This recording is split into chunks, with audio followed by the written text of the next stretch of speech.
औज़ुबिल्लाहि बिस्मिल्लाहिर्रहमानिर्रहीम अस्सलातु वस्सलामु अलैका या अशरफुल अंबिया वल मुरसलीन। नाज़रीन अस्सलामु अलैकुम वरहमतुल्लाहि वबरकातुहू। ग़ज़वा खंदक के वाक़यात तो सबको पता है, लेकिन जो है ना कुछ जगह ऐसी है जो बहुत कम लोगों को पता है। उलमा इकराम को या जो तहक़ीक़ करते, जो रिसर्च करते, वो साहिबीन को तो पता रहता कि जो है ना कौन सा वाक़या किस जगह हुआ था। मैं आपको जो है ना एक ऐसी जगह बताना चाह रहा हूँ, इन सबा मसाजिद के पास ही, जहाँ पर ग़ज़वा खंदक हुई थी। मस्जिद फ़तह जो मैं के बाजू में ठहरा हुआ हूँ, लेकिन मैं आपको वो जगह बताना चाह रहा हूँ जहाँ नबी करीम सल्लल्लाहु अलैहि वसल्लम जो है ना क़याम किए हुए थे। उस जगह मैं आपको ले जाना चाह रहा हूँ जहाँ नबी करीम सल्लल्लाहु अलैहि वसल्लम की ज़ात अक़दस जो है ना क़याम किए हुई थी, और वहीं से अल्लाह ताला से दस्त बदुआ थे और मुसलमानों की नुसरत के लिए दुआ मांग रहे थे। लेकिन वहाँ पर जाने से पहले मैं एक दो बातें आप लोगों के गोश गुजार करना चाहता हूँ कि ये जो है इस जंग में अबू सुफियान जो है मुशरिकीन की तरफ से सिपह सालार थे, और इसमें जो ना बनु क़ुरैज़ा और बनु नज़ीर जो मदीना मुनव्वरा के यहूदी क़बाइल थे उनके साथ थे, और एक बनु गतफ़ान और उससे हट के क़बाइल क़ुरैश जो है ना काफ़ी उनके साथ जुड़े हुए थे। ये जंग 5 हिजरी शव्वाल के महीने से शुरू हुई और जो है ज़िक़त तक चलती रही। कुछ रिवायात में आया है कि मुशरिकीन की तरफ से 21,000 का लश्कर था और मुसलमान 3,000 थे, लेकिन कुछ रिवायात में आया है कि मुशरिकीन की तरफ से 10,000 का लश्कर था और मुसलमान जो है 1,000 थे। इस जंग के ताल्लुक़ से सूरह अल-अहज़ाब में और दूसरी सूरतों में भी ज़िक्र आया है कि किस तरह अल्लाह ताला ने मुसलमानों की मदद की। ये ईमानी लेवल मज़बूत होने की वजह से अल्लाह की मदद आई।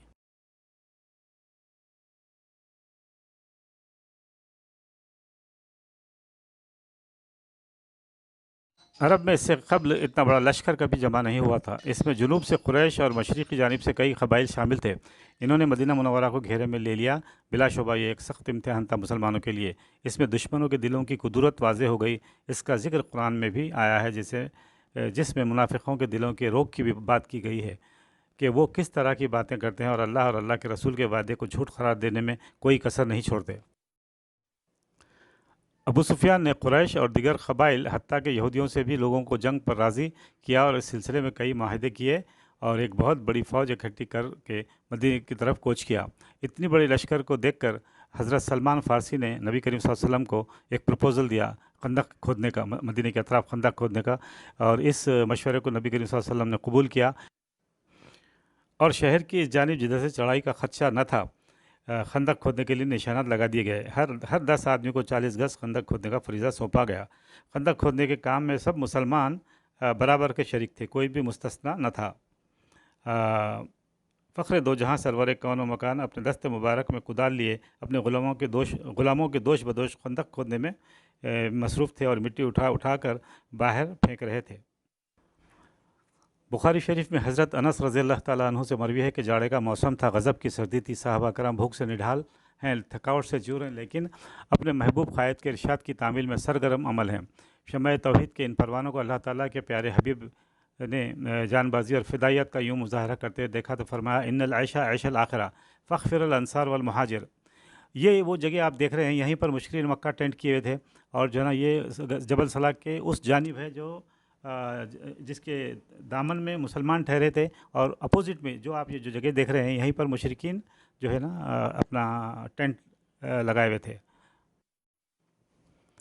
शब व रोज़ की मेहनत शाखा से कुफ़ार के लश्कर के आने से पहले खंदक तैयार कर ली गई। मदीना तैयबा के तीनों अतराफ़ ऐसे थे जहाँ से उमूमी हमले की तवक्को न थी। जुनूब की तरफ घने बागात थे, मशरिक़ और मगरिब की तरफ पथरीला इलाक़ा और सख्त चट्टानें थी, जहाँ जगह जगह गहरी और चौड़ी दरारें थीं।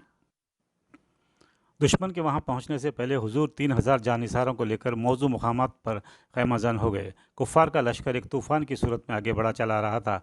इसे ये ख्याल था कि वो मदीने की बस्ती को पहले हल्ले में ही नेस्त नाबूद करके रख देंगे। उन्होंने जब अपने सामने इतनी चौड़ी और गहरी खंदक देखी तो हैरत ज़दा होकर रह गए। इनकी जंगी मनसूबाबंदी ऐसी तदबीर का शान व गुमान भी ना था। मजबूरन खंदक की दूसरी तरफ ही उन्होंने अपने ख़ैमे नस्ब कर लिए। जैसा कि मैंने अभी आपको बताया, ये जो नज़र आ रहा है ये वही जगह है, और मुसलमानों को अपने मुहासरे में ले लिया और हमले के लिए मुनासिब वक्त का इंतज़ार करने लगे। ग़ज़वा खंदक की बहुत बड़ी तफसीर है। इस जगह जो है ना सारी की सारी तफसीर बोलना मुनासिब नहीं। बहरहाल जाड़े का मौसम था, भला सर्दी पड़ रही थी, सामान रसद भी आहिस्ता आहिस्ता ख़त्म हो रहा था। कुफ़ार के पास यहूद के साथ ताल्लुक़ात भी टूट चुके थे, हौसले पस्त और हिम्मत टूट चुकी थी। एक रात को सख्त आंधी आई جو اللہ کی طرف سے تھی۔ ان کے خیموں کی تنابیں ٹوٹ گئیں، ہانڈیاں الٹ گئیں، گھوڑے رس سے توڑا کر بھاگ نکلے، سارے لشکر میں سراسر ان کی پھیل گئی۔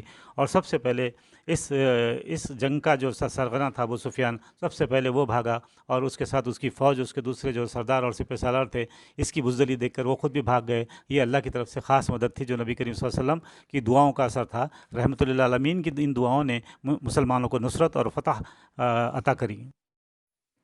اس جنگ میں 4 یا 6 مسلمان شہید ہوئے، اور جو ہے نا 12 سے زیادہ جو ہے نا کفار جہنم واصل ہوئے۔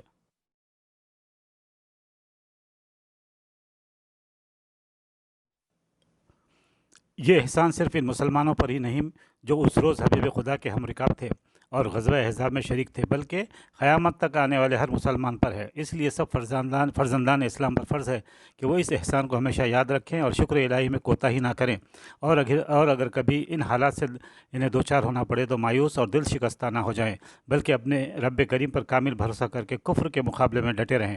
اللہ تعالیٰ اپنے نبی مکرم صلی اللہ تعالیٰ علیہ وسلم اور حضور کے جان نثار صحابہ کی برکت سے ان کی بھی مدد فرمائیں گے۔ بے شمار معجزات سے بھری ہوئی یہ غزوہ تھی۔ اس میں جو ہے، جو کہ مشہور تو وہ 2 واقعات ہیں جو حضرت نعمان بن بشیر کی والدہ نے کچھ تھوڑے سر کے کھجور بھیجائے تھے، لیکن اس کھجور کو جو ہے نبی کریم صلی اللہ علیہ وسلم نے ڈھانک کر سارے اہل خندق کو دعوت دی، اور سارے لوگ پیٹ بھر کھائے، اور کھجور کبھی ختم ہی نہیں ہوئے۔ اور دوسرا، وہ چٹان کو نبی کریم صلی اللہ علیہ وسلم نے 3 ضرب لگائیں، جس میں جو ہے نا یہ نوید دی اور یہ پیشن گوئی کہ جو ہے خیسر و کسرا، روم اور یمن کے کنجیاں اللہ تعالیٰ نے نبی کریم صلی اللہ علیہ وسلم کو جو ہے نا عطا کیا، اور بعد میں یہ تینوں ایریے مسلمانوں نے فتح کیے۔ یہی وہ جگہ ہے جہاں نبی کریم صلی اللہ علیہ وسلم تشریف فرما تھے، اور یہیں سے نبی کریم صلی اللہ علیہ وسلم نے مسلمانوں کی جیت کے لیے دعا فرمائی، اور دعا قبول ہوئی۔ اسی لیے مسلمانوں کو کفار کے آگے گھٹنے نہیں ٹکنا چاہیے، کیونکہ ہمارے ساتھ اللہ کا کرم اور حضور نبی کریم صلی اللہ علیہ وسلم کی نظر عنایت ہے۔ بس یہی آپ لوگوں کو بتانا تھا، اور یہاں پر مسلمانوں کو جیت حاصل ہوئی، کیونکہ نبی کریم صلی اللہ علیہ وسلم کے ساتھ جو صحابیاں تھے، وہ ایمان ان کا جن کا پکا تھا، اور اللہ اور رسول اللہ پہ جو ہے نا پکا یقین تھا، ان کی تعلیمات پر عمل پیرا تھے، اس لیے ان کو اللہ کی غیبی مدد آئی۔ ایسی آندھی آئی کہ وہ جو ہے نا 10,000 سے زیادہ کا لشکر جو ہے تتر بتر ہو گیا۔ اور آج کی ڈیٹ میں بھی اگر اس لیول کے مسلمان جب دنیا میں رہتے ہیں تو ان کو بھی یقیناً اللہ کی مدد آئے گی، اور مسلمانوں کو جو ہے نصرت حاصل ہوگی۔ بس یہی بتانا آپ لوگوں کو مقصود تھا۔ وآخر دعوانا ان الحمد للہ رب العالمین۔ السلام علیکم ورحمۃ اللہ وبرکاتہ۔